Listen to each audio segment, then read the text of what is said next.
بسم اللہ الرحمن الرحیم۔ السلام علیکم۔ آپ کو یقیناً انتظار ہوگا اس کم دباؤ کی لیٹسٹ اپڈیٹ کے بارے میں کہ کیا لیٹسٹ اپڈیٹ ہے اس متوقع کم دباؤ کے بارے میں جو کہ خلیج بنگال سے بحر عرب تک آنے کے امکانات ہیں۔ جس کے مزید بات کرتے ہیں، پہلے آپ ہمارا چینل دھوپ چھاؤں آفیشیل اس کو آپ نے لازمی سبسکرائب کرنا ہے تاکہ آپ کو ہمارے تمام اپڈیٹس ویدر ریلیٹڈ ٹائملی ملتے رہیں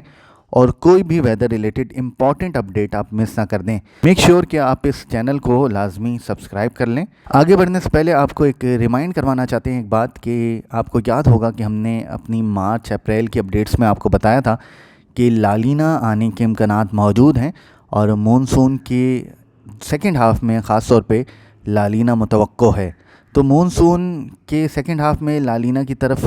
ویلیوز چلی گئی تھی پیسیفک کی، اور اب لالینا تقریباً بن چکا ہے پیسیفک میں، اور دنیا کے موسموں پہ اس وقت ایک کمزور لالینا کے ایفیکٹس نظر آ رہے ہیں، اور اسی کے باعث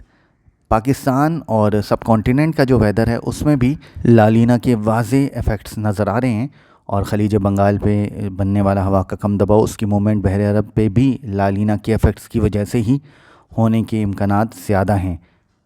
آپ کو اپڈیٹ یہ بتاتے چلیں کہ یہ کم دباؤ اس وقت بن چکا ہے خلیج بنگال میں، اور اب یہ ویسٹ کی طرف موو کرنے کا سلسلہ اس کا شروع ہونے کا امکان ہے، اور بائی 28 سپتمبر اور بائی 29 سپتمبر یعنی 29 ستمبر تک یہ بحر عرب کے بہت قریب پہنچ سکتا ہے۔ 28 اور 29 ستمبر کو گجرات میں اور جن علاقوں کے پاس یہ ہوا کا کم دباؤ گزرنے کے اس کے امکانات ہیں ان علاقوں میں کافی موسلا دھار اور کہیں کہیں شدید بارشوں کے امکانات موجود ہوں گے۔ فی الحال یہ ہوا کا کم دباؤ صوبہ سندھ سے 28 ستمبر کو دور ہوگا، اور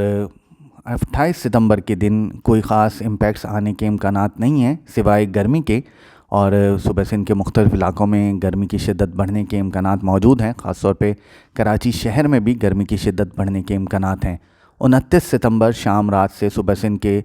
زیری علاقوں میں جنوب مشرقی علاقوں میں بارشوں کے امکانات موجود ہوں گے، اور ساتھ ساتھ 29 ستمبر کو بھی صوبہ سندھ میں ایک گرم دن رہ سکتا ہے، کراچی شہر میں بھی درجہ حرارت میں اضافہ ممکن ہے، جبکہ 30 ستمبر صوبہ سندھ کے زیری علاقوں میں کراچی شہر میں بھی کچھ امکانات ہو سکتے ہیں بارش کے حوالے سے۔ یہاں پہ آپ کو یہ بھی انفارم کر دیں کہ یہ ہوا کا کم دباؤ جب بحر عرب میں پہنچنے کے اس کے امکانات ہیں وہاں پر یہ شدت گین کر سکتا ہے، اور بحر عرب میں جا کر یہ اس کی موومنٹ ویسٹ کی طرف رہ سکتی ہے،